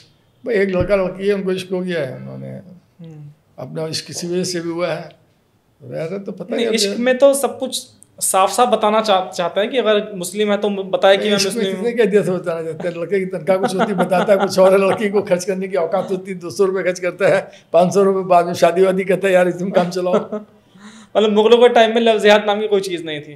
पता नहीं, तो लव जिहाद आपको तो क्या क्या कहे। 10 अरे खूब शादियाँ हुई हिंदू मुस्लिम के पीछे, तो तमाम शादियाँ हुई हैं, बहुत ज़्यादा शादियाँ हुई हैं। और राजाओं ने सब क्या, देखिए हिस्ट्री का बड़ा सच अच्छा सर, मैं जैसे लखनऊ में रुका हुआ हूँ, ताज होटल में मैंने देखा कि कई नवाबों के वहाँ पर फोटो लगे हुए हैं। आपने भी कभी कभी ताज में विजिट किया होगा, देखा होगा आपने, खूब देखा जो उनके फोटो लगे हुए हैं। क्या जो ताज में फोटो लगे हैं जिन नवाबों के, उन्होंने हिंदुओं पर कभी कोई अत्याचार किया था? देखिए लखनऊ के नवाबों की ये विशेष बात है, एक अपवाद छोड़ दीजिए। हाँ। अपवाद हैं जो कि लोग लखनऊ वाले सुनना नहीं चाहते हैं। मेरे अगेंस्ट 2 बार बहुत लंबे डेमोन्स्ट्रेशन हुए, आपको पता, गूगल पे चेक कर लीजिएगा। छोटे डेमोन्स्ट्रेशन नहीं, I am being it was related by all the channels. और मेरे अगेंस्ट, क्योंकि मैं सच बोलता हूँ, तो सच दोनों पक्षों को स्वीकार नहीं है। दोनों पक्षों को स्वीकार है कि झूठी झूठी बातें करो। तो मेरा डेमोन्स्ट्रेशन आप भी चेक करिए, गूगल पे डेमोन्स्ट्रेशन हो चुके, और पढ़े लिखे लोगों ने भी सो कॉल्ड करा है, सो कॉल्ड पढ़े लिखे। होता क्या है कि ये जो अत्याचार करने की बात है, ज़्यादातर इस मामले में लखनऊ के नवाब जो हैं, ये किस वजह से जाने जाते हैं आपको मालूम है? आप लखनऊ का नवाब कबाब शबाब छोड़ दीजिए। बड़ी उसकी बड़ी तारीफ, खाना, कुजीन वजीन, वो भी मैं बात कर सकता हूँ बहुत लंबी चौड़ी। पर इनकी जो सबसे बड़ी आइडेंटिटी है, मालूम क्या दुनिया को उन्होंने दिया है? उन्होंने दिया सेकुलर कल्चर। सेकुलर कल्चर उन्होंने दिया है। और सेकुलर कल्चर तभी बन सकता है कि जब आप दूसरे पर अत्याचार ना करें। तो यहाँ पर के ये जो हिंदू मुस्लिम जो बना है ना कल्चर, इसीलिए इसका प्रमाण ये है इस कल्चर का कि 1947 के अंदर, at the time of partition of India, Lucknow was the only place जहाँ पर द एंटायर इंडियन सब continent was burning in communal clashes. Lucknow was the only place जहाँ पर एक भी कम्युनल क्लैश नहीं हुआ था। वो भी नौ पीरियड ख़त्म होने करीब 90 साल के बाद, मोटे तौर पे 1856 में नौ ख़त्म हो गया था। 13 मार्च को चले गए थे नवाब कलकत्ता, और ये उसके बाद में, और ये हुआ 1857 में। तो मोटा मोटा 90 साल बाद भी वो कल्चर बना रहा। तो लखनऊ के वो जो आप कह रहे हैं अत्याचार यहाँ के नवाबों का कंपेरेटिवली अगर आप तो यहाँ पर बिल्कुल अत्याचार नहीं किया। चलिए सर, बहुत बहुत शुक्रिया मेरे से बात करने के लिए। और मुझे लगता है कि जो हमारा आपकी जो बातचीत है ये भी काफ़ी कंट्रोवर्शियल रहने वाली है, क्योंकि औरंगज़ेब के मुद्दे पर जहाँ हिंदुओं में उबाल है, तो वहीं दूसरी तरफ हिस्ट्री को आप डिनाई नहीं कर सकते। जहाँ औरंगज़ेब को हिस्ट्री में एक क्रूर शासक बताया गया, वहाँ उसकी कुछ अच्छाई भी बताई गई हैं, वो भी आपसे डिस्कस हुई। और उम्मीद करता हूँ कि जो भी दर्शक हमारे आपके इस इंटरव्यू को सुनेंगे वो हिस्ट्री पर विश्वास करें और वो कंट्रोवर्सी में ना फंसे। वो आप देखिए, मैंने फैक्ट्स बताए, मैंने ओपिनियन नहीं दी अपनी। मैंने किसी ढंग की ओपिनियन कोई नहीं दी, ना कहा क्रूर था ना शांतप्रिय था, मैंने कुछ नहीं कहा। मैंने कुछ तथ्य बता दिए हैं, और वो कैसा था ये हमारे जो दर्शक हैं ये उनके अपना। लेकिन मज़ेदार आपने बात ये कही कि उस समय भी जो धर्म का इस्तेमाल था राजनीति के लिए होता था, और आज भी धर्म का इस्तेमाल राजनीति के लिए होगा, आगे भी होगा। हर आदमी करता है, लेकिन जनता नहीं समझेगी इसको। अब जनता इनलाइटेंड हो रही थोड़ी। चलिए सर, शुक्रिया आपसे, बहुत अच्छा लगा बात करके। और सबसे अच्छी बात लगी कि आप भी बहुत खुले मन से मेरे साथ इंटरेक्ट कर रहे थे। That made me feel comfortable. Thank you.